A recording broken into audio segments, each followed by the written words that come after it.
I have a confession to make to you. Должен признаться. In many of my years of travel, За многие годы путешествий I've crossed many borders, я пересек много границ. but I've never developed a deep love for the customs officials. Excuse me. Say it again, please. I have never developed a very deep love for customs officials. Да, но за это время у меня не появилась очень глубокая любовь к таможенникам.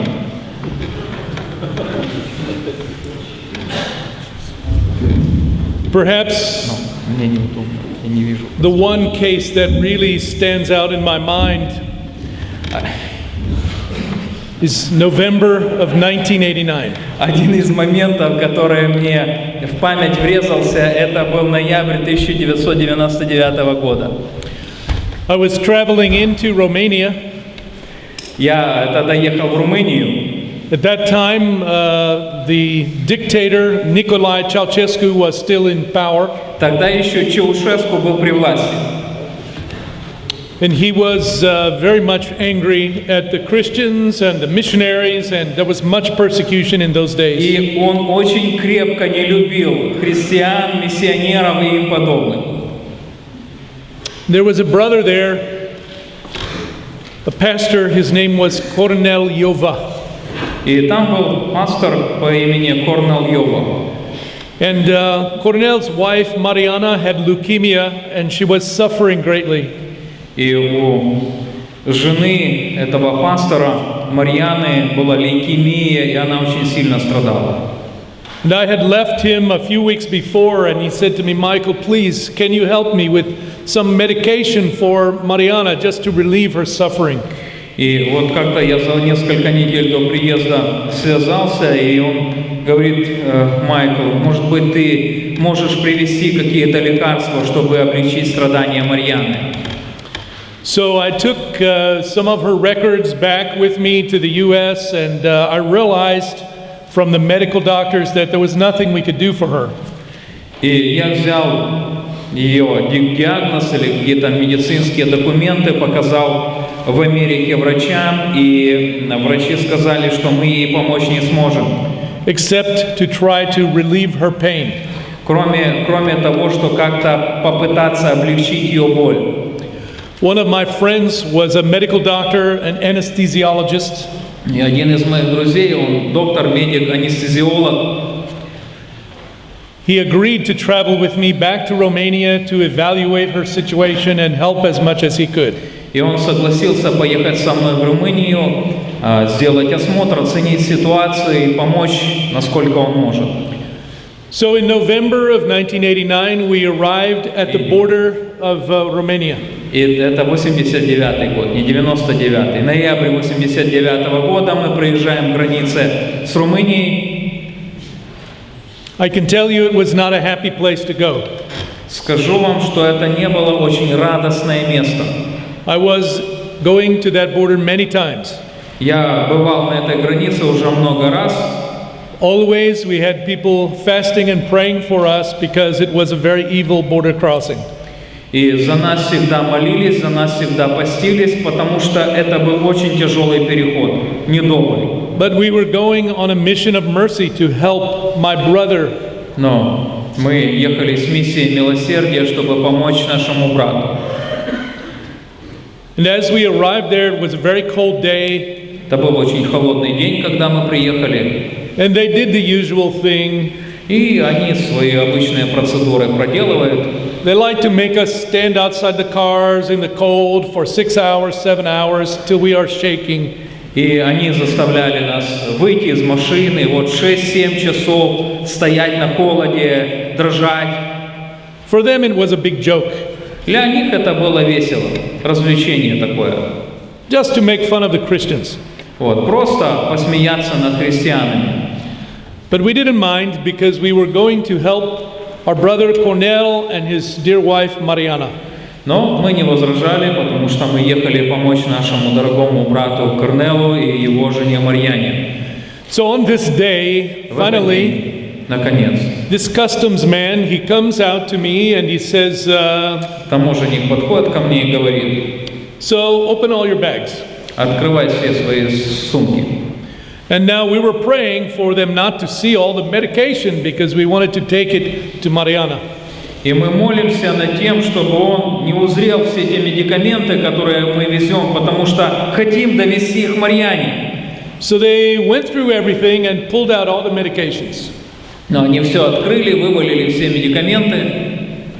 And he said, what is this for? И говорит: для чего это? He said, it's for a friend who is suffering from leukemia. И говорю: это для друга, который страдает от лейкемии. He said, do you have a doctor's permission? Говорит: у вас врачебное разрешение есть? I said, even better, I have the doctor next to Я me. скажу даже больше, у меня есть врач с разрешением. He can't sign any papers. Он имеет право подписывать соответствующие бумаги. He looked at me and he said, Он okay, посмотрел на меня, говорит: ладно, wait. жди. So we waited, standing. Ждем, стоим. He went into his office. Зашел в кабинет. I'm sure he had a nice time, a coffee, an easy time, whatever. Я уверен, у него там легкая музыка, кофе, прочие вещи. 2 hours later, 2 часа спустя he comes out. выходит. He looks at me and he says, so you're a Christian? Смотрит на меня, говорит: так ты христианин? Yes, I'm a believer. Да, я верующий. Well, he said, you don't need this medicine because you believe in Jesus. He can heal your friend. You don't need the medicine.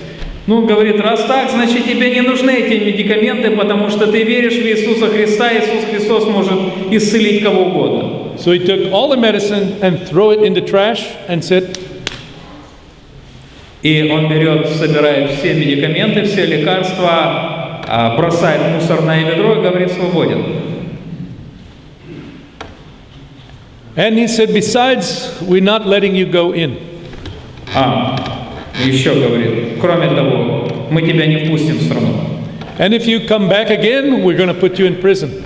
Если еще раз приедешь, то мы тебя за решетку бросим. Bye-bye. Brothers, I have to tell you a confession. Братья, я должен признаться, исповедаться. I was never so angry. Я таким рассерженным, наверное, никогда не был. I wanted to call down the fire on that guy. Мне хотелось низвести огонь с неба на этого парнилу. Call me John. Чего? Call me John. Назовите меня Джоном, Иоанном. I was so angry. Я был зол, крайне зол. There was nothing I could do. Но ничего не мог поделать. And later I had to go and make a phone call to my brother Cornel and say, Cornel, Позже мне пришлось позвонить этому Корнелу, брату моему, и сказать: I'm sorry. прости, брат. They wouldn't let me come with the medicine. Меня не пустили с медикаментами. So you can understand why these people, these customs people, they're not my favorite people. Вы можете понять теперь, почему таможенники не те люди, которых я люблю больше всего, не мои любимчики. But Jesus called one of these people to be his disciple. Однако мытаря, одного из таких людей, Иисус призвал, чтобы он стал его учеником. His name was Matthew. Его звали Матфей. Matthew, or also called Levi, Матфей, которого еще звали Левий, he was a tax collector. он был сборщиком налогов. According to the custom of that day, he had to pay a high price for this position. По традициям того дня, для того, чтобы такую работу получить, нужно было выложить хорошие деньги. He paid off the Romans. Нужно было заплатить римлянам. He paid off the Jews. Нужно было заплатить евреям. So you know he had a lot of money. Ну, Денег у него тоже было порядочно. And normally these kind of men were very corrupt. Обычно такие люди были очень продажными. Kind of like the mafia. Ну, мафиози такой. Furthermore, Matthew had many other friends who were also tax collectors. Но это еще не все. У Матфея было много друзей, которые тоже были мытарями, сборщиками налогов. Apparently, Matthew ran a tax station in the northern road going through Capernaum, where Jesus lived. И очевидно, Матфей управлял налоговой инспекцией этому Матфею. Probably Peter, Andrew, James, John, they all had to pay tax to this guy. И Андрей, Петр и все прочие, они все должны были платить Матфею. Notice what the Bible tells us, that when Jesus was going by his tax table, he called him to be his disciple. И обратите внимание, когда Иисус проходит мимо вот того места, We'll read it in a moment. где находится Матфей, собирая налоги, он призывает его, чтобы тот стал его учеником. Can you imagine what Peter, James, and John must be thinking? Вы представляете себе, что в это время было в голове у Иоанна, Иакова и Петра? Is Jesus crazy? Он что, с ума сошел? He's going to bring this guy? Этого человека в наш круг, To be one of us? чтобы он стал одним из нас?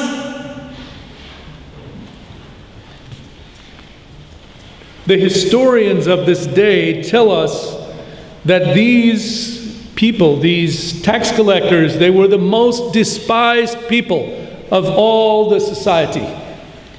Историки, которые исследовали то время, они говорят о том, что люди типа Матфея были самыми презираемыми людьми со всех сторон. The Jewish Talmud called them robbers. Иудейский Талмуд называет их грабителями. And in the Gospels, they are always linked together with prostitutes and sinners. И в Евангелиях, когда у них упоминается, о них упоминается вместе с грешниками и блудницами. Probably their money bought them many friends. Очевидно, что за деньги они могли купить себе много друзей. But the friends they had were not usually the kind of people you find in church. Но друзья, которые были у них, то это были не те люди, которые вы обычно встретите у себя в церкви. Actually, the Jewish Talmud, the rabbis would teach that it is righteous to lie to a tax collector. Скажу больше. Еврейский Талмуд, раввины учили, что соврать сборщику налогов – святое дело. This is what the rabbis would teach. Это то, что раввины учили. They also taught that a tax collector was not allowed to give testimony in the court.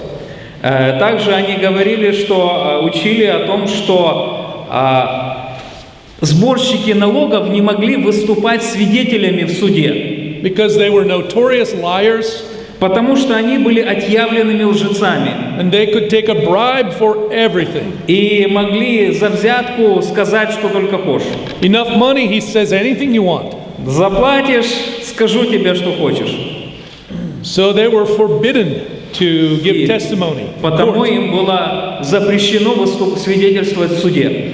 They were also considered unclean. They were not allowed in the synagogue. Также они считались нечистыми, их не пускали в синагоги. Everyone hated them. Все их ненавидели. Now, Jesus calls one to be his disciple. Но Иисус призывает одного из них, чтобы он стал его учеником. Brothers, this is nothing less than a scandal. Братья, это не что иное, как вот скандал. Imagine. Позорное дело, представьте себе. Let's look. Matthew chapter 9. Давайте откроем 9 главу Евангелия от Матфея. Someone read for us verses 9 through 13. С 9 по 13 стихи прочитайте, пожалуйста, кто-нибудь. 9 through 13, right? Yes, yes. Матфея 9, с 9 по 13.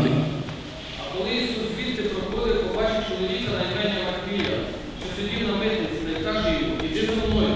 Той устав і пішов вслід за ним. І сталося, як Ісус сидів при столі у домі, ось зійшлося багато митників і грішників, і вони засідали з ним та з його учнями. Як побачили це фарисеї, то сказали до учнів його: «Чому то вчитель ваш їсти з митниками та із грішниками?» А він це почув та й сказав: «Лікаря не потребують здоров'я, а слабі. Ідіть і навчіться, що дає милості хоче, а не жертви, бо я не прийшов кликати праведних, але грішників до покаяння». So if you're Jesus, how do you go about making a disciple of such a man? И вот как Иисус сделал учеником такого человека? Well, first, you call him to join you. Но для начала Он позвал его, чтобы он присоединился к Иисусу. Now you must understand, Matthew never had anyone from the synagogue want to even be with him. Но надо понимать, что ни один представитель синагоги и рядом не хотел быть с Матфеем. But to have such a wise man, such a popular man as Jesus invite him to be a follower, it was unthinkable, it was unbelievable. Но когда такой известный, когда такой популярный человек, как Иисус, приглашает, чтобы он стал его последователем, это нечто немыслимое и невероятное. What's interesting is Matthew, in his version in this chapter, as Matthew wrote it, he simply says, and he rose and followed him. Матфей, когда он пишет эти строки, когда он пишет в своем Евангелии, он просто описывает: «Встал и пошел за ним». Luke gives a little bit longer version. Лука несколько расширенную версию этого рассказа дает. Luke says, so he left all, rose up, and followed Jesus. Лука говорит, он оставил все, встал и пошел за Иисусом. Luke tells us that Matthew left everything behind. Лука говорит, что Матфей все оставил. Matthew doesn't tell us that about himself. Матфей о себе этого не говорит.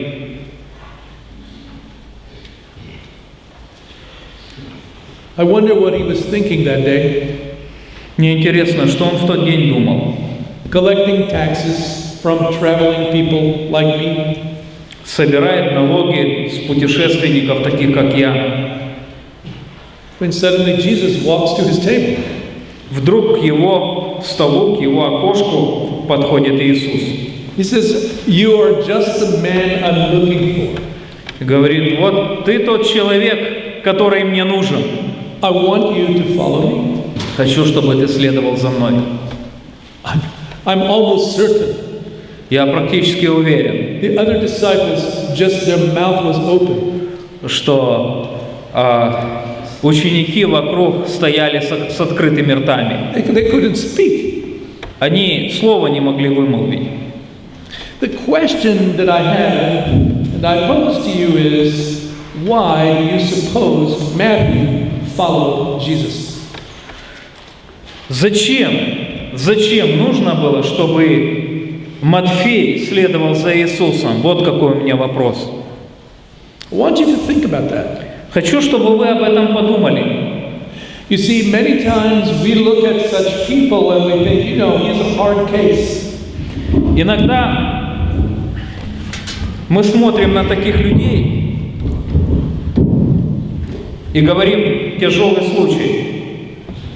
Such a hard man, he won't be interested in Jesus. Это ожесточенный человек, его наверняка Иисус не заинтересует. He has money. У него есть деньги. He has all kinds of friends, fun things. У него есть друзья, Tough guy. развлечения. Он такой крутой парень. I'm not going to talk to him. Нет, с ним говорить не буду. But I want you to turn it on the other side. Но хочу, чтобы I want you to think about посмотрели на это с другой стороны. how lonely this man must be. Хочу, чтобы вы подумали, насколько одиноким должно быть был этот человек. Yes, he had a lot of friends, Да, друзей у него было много, but he had to be careful watching every one of them. но надо было не спускать глаз с каждого из них, Because they were just like him. потому что они были такие же, как и он. He didn't know which one would put a knife in his back. И какой из них воткнет нож в спину, никогда не знаешь. He didn't know which one would try to steal everything from him. И кто из них попытается что-то своровать, тоже не знаешь. And in his more honest moments, he would know the only reason they are there is because he's paying for them. И в моменты просветления, когда он честен перед собой, он понимает, что они его друзья, потому что он им платит. So here was a man who really had very few true friends, if any at all. И перед нами человек, у которого были у него настоящие друзья или нет? Хороший вопрос. Also, here was a man who had seen every trick. Это также человек, который знает разные трюки. Everybody tried to hide from him what they had. Вот. От него все пытаются спрятать свои доходы, что у них там есть. You know the phrase, the hand is quicker than the eye? Есть такая фраза, что рука быстрее, чем глаз. Что это за фраза? Не слышу. Probably not too many hands were quicker than Matthew's eye. He could see. Но, наверное, немного было рук, которые были быстрее глаза Матфея. Он видел все. If you tried to hide something from him, no, come, bring it. Если что пытаешься спрятать от него, иди сюда, давай выкладывай. Pay. Плати. He also had probably seen very few people that money could not buy. Также он наверняка немного видел людей, которых нельзя было купить за деньги. But here was a man who was extremely different. Но вот перед ним совершенно другой человек стоит. He never met anyone else like Jesus. Никогда он никого подобного, похожего на Иисуса, не встречал. Here was a man who healed the sick. Это человек, который исцеляет больных. And he didn't ask for money. И денег не просит за это. Here was a man who cast out demons. Это человек, который изгоняет бесов. Didn't ask for money. Не просит денег за это. Here was a man who fed the hungry. Это человек, который кормит голодных. Didn't ask for even one penny. И копейки не просит взамен. Here was a man who was very bright. He could even confound the lawyers. He could confuse the lawyers. И кроме того, это очень умный человек. Он может ввести в замешательство даже учителей закона. He loved that guy. И ему это нравился человек. Because he made these hypocrites look stupid. Потому что он глупцами показывал этих всех лицемеров. Выставлял глупцами. But I think that Matthew must have wondered about Jesus. Но, наверное, Матфей размышлял об этом Иисусе. What motivates this man? И думал, что же мотивирует его, что же заставляет его так поступать. He acts like he doesn't care about money. То есть он так поступает, вроде деньги его не волнуют. He doesn't care about power. Вопрос власти его не волнует. For the first time in his life, I believe Matthew saw a man of honor. Впервые в своей жизни, думаю, Матфей увидел человека чести. This man told the truth. Этот человек говорил истину. He was a man of courage. Он был храбрым человеком. And no one escaped the gaze of Jesus. И ничто не могло ускользнуть от глаза Иисуса. And yet, it seemed to Matthew that Jesus was the kind of man who showed respect to everyone. И кажется, так думал Матфей, что Иисус проявляет уважение ко всем. Probably he saw Jesus with one of his friends who was one of those tax collectors. And the Bible said that Jesus was called a friend of sinners. И, возможно, он видел Иисуса Христа с одним из своих друзей-мытарей, и Иисуса называли другом грешником. So I wonder if Matthew was considering, is it really true? Could he be a friend of a sinner like me? И у него крутился вопрос наверняка в голове, а может ли он быть другом такого грешного человека, как я? And suddenly Jesus walks into his life and says, "Follow me." И тут вдруг Иисус Христос входит в его жизнь и говорит: «Следуй за мною». Matthew was ready to find out the answer to his question.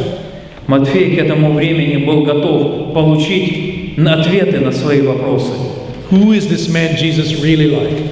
Вот что это за человек Иисус Христос? I think he decided to have a closer look.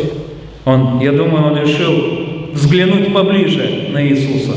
Now, the Gospel of Luke tells us that Matthew, or in Luke's version, in Luke chapter 5, Luke tells us that he calls him Levi, and he says Levi made a great feast in his house, and there was a large company of tax collectors and others reclining at table.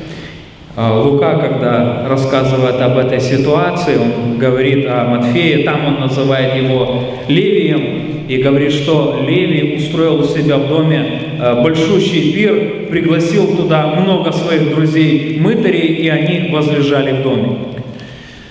What's interesting about this is archaeologists tell us that these tax collectors had the largest homes in the region. Археологи также рассказывают о том, и это интересный факт, что подобные сборщики налогов, они имели самые большие дома в той местности. When it says he gave a great feast, literally the word is mega feast. И когда там сказано «сделал большой пир», то буквально звучит как мега-пир. And so he had this great feast, possibly as many as 500 people were meeting in his home to have a big feast to И celebrate. он закатил большущую вечеринку, возможно, 500 человек на ней находилось. But what's interesting about this feast, we read it here in Matthew chapter 9, which you heard, we read the scriptures. И интересные особенности этой вечеринки, и мы читали об этом в Матфея. It's here that the Pharisees challenged Jesus. Там, на этой вечеринке, фарисеи бросили вызов Иисусу. They said to his disciples, "Why does your teacher eat with sinners and tax collectors?" Они говорят ученикам Иисуса Христа: «Почему это ваш учитель ест с мытарями и грешниками?» Jesus replied, Иисус отвечает: "Those who are well do not need a physician, but those who are sick." Говорит, здоровые во враче не нуждаются, но вот больные. Of all the gospel writers who record this story, only Matthew writes the next phrase. Из всех авторов Евангелия, которые записывают эту историю, только Матфей говорит следующие слова. Because Jesus says to them, "But go and learn what this means." И Иисус говорит: «Пойдите и узнайте, научитесь, что это все значит». Matthew loved Jesus for that. Матфей полюбил Иисуса Христа за эти слова. You see, Jesus was teaching a lesson. Ведь здесь Иисус Христос преподает урок To these hypocrites who wanted to teach him a lesson. этим лицемерам, которые хотели Иисусу преподать урок. Jesus said, "I did not come to call the righteous, but the sinners." Он говорит: «Я пришел не праведных призвать, I think from но that грешников покаяние». moment on, И думаю, что с того момента he captured Matthew's heart. он завладел сердцем Матфея. Makes me wonder, И у меня вопрос возникает. How many people, how many men do you suppose live near you? They watch you going to church, coming, going, going. It makes me wonder. Сколько людей живут рядом с вами по соседству и видят, как вы идете в церковь, возвращаетесь в церкви, идете, возвращаетесь. They don't know you. Они вас не знают. They don't know me. Они не знают меня. But they're thinking, you know, those people, they think they're so righteous. Думаю об этих людях, хотя они себя считают, наверное, большими праведниками. They wouldn't want to be with a person like me. Они даже рядом не захотят быть с таким человеком, как я. I want to challenge you. И хочу вам бросить вызов. Let the disciple maker in Jesus find you going to such people to say, come, be my friend. Пускай такой воспитатель учеников, как Иисус, обнаружит вас однажды, когда вы идете к таким людям и приглашаете их, пойдем со мной. Have you noticed how few unbelievers are coming to church and saying, please, could you give me some more rules? Вы, наверное, заметили, что очень немногие неверующие приходят в церковь и говорят, пожалуйста, расскажи мне еще побольше новых правил. Nobody comes to church looking for more rules. Никто не приходит в церковь для того, чтобы узнать новые правила. They need a true friend. Им нужны настоящие друзья. They need a friend of sinners. Друзья, которые готовы дружить с грешниками. Have you also noticed how many people are attracted to Jesus? Вы, наверное, обратили внимание, что очень многих людей влекло к Иисусу. I want to point out to you, not only does Jesus call Matthew, and he went to the party at Matthew's house, but Jesus now changes Matthew's career. Хочу обратить также ваше внимание на то, что Иисус не только призывает Матфея, затем отправляется с ним на пир, но Он изменяет карьеру Матфея. He also changes Matthew's identity. Он меняет его сущность. Because from this point on, he is never again called Levi in the New Testament. Потому что с этого момента в Новом Завете он больше никогда не называется Левием. The other disciples called him Levi until this point. Другие ученики называют его Левием до этого момента. But Jesus called him Matthew. Но Иисус называет его Матфеем. It was a new identity. Это новая сущность, новая тождественность этого человека. It was a transformation of life. Это преображение жизни. Matthew wanted this new identity. Матфей хотел стать новым человеком. And he always used that name. И затем он всегда использует это имя. But I want to show you something very amazing, that Jesus used even the background of Matthew for his new career. Но также хочу вам показать одну удивительную вещь, что Иисус использовал прошлое Матфея для его новой карьеры. You see, tax collecting required some very special skills. Видели, для сбора налогов нужны особые навыки, умения. In Matthew's day, there were at least 111 different kinds of taxes that could be paid.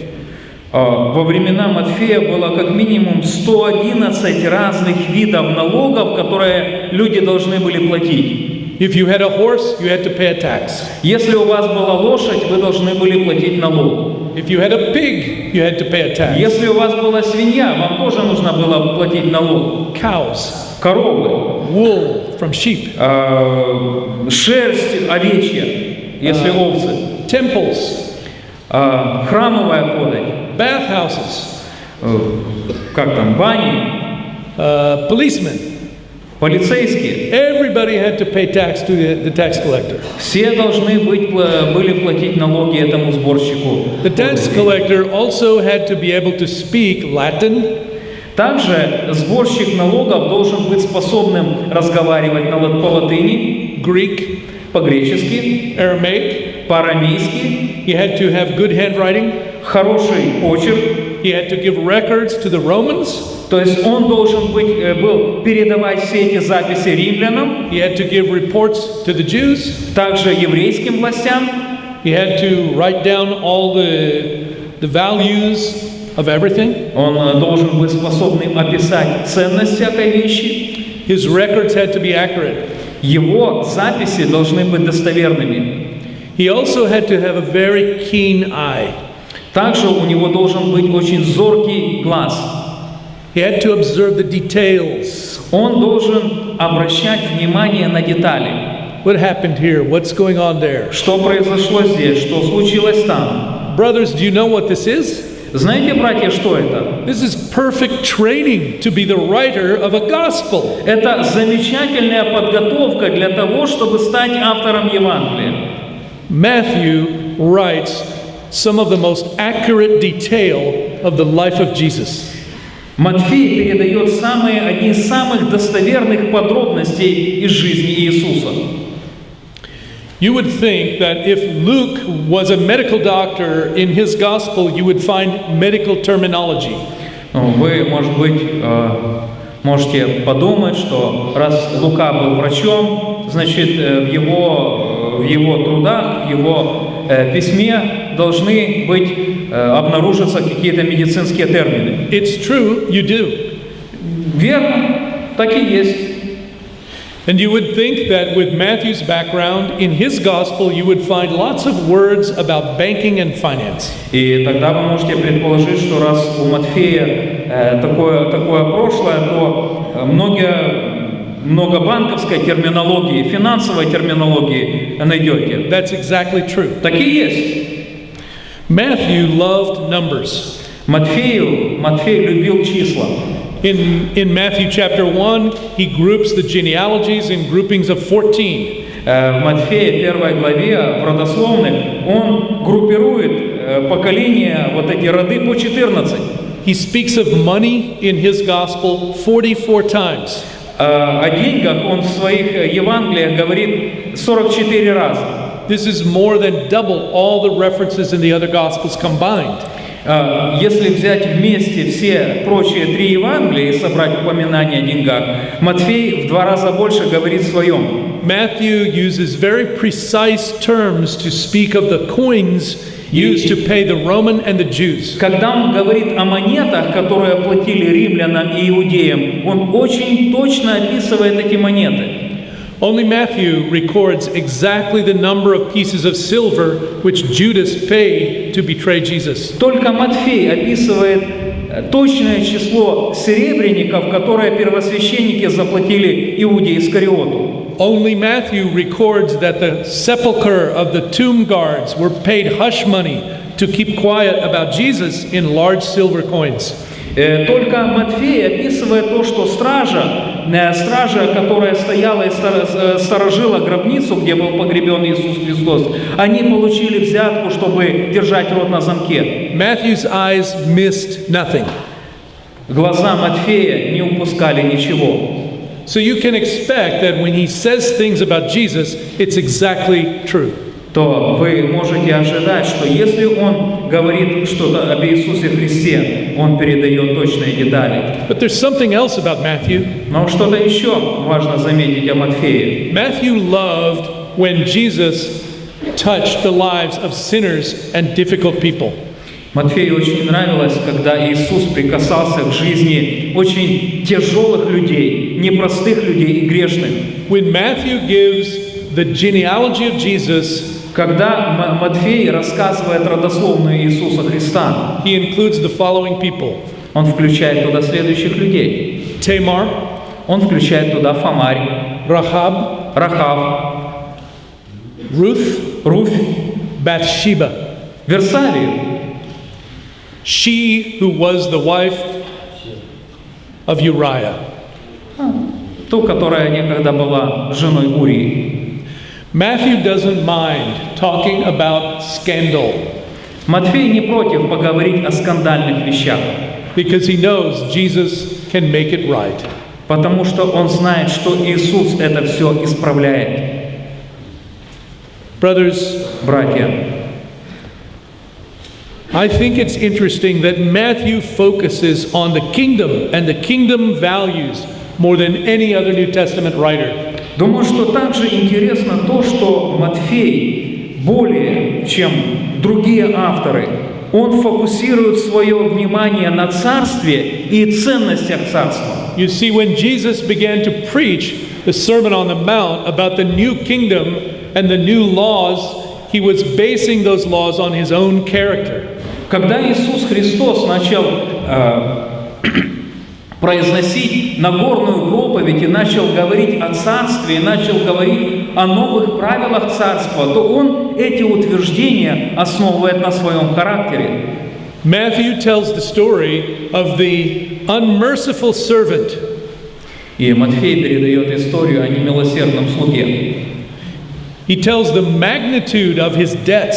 Он рассказывает о невероятности его долга. 10,000 talents. 10 тысяч талантов. More than $1.5 million today. Это по нашим меркам будет более $1,5 миллиона. He tells the parable of the workers in the vineyard. Он рассказывает притчу о работниках на винограднике. And how they show gratitude.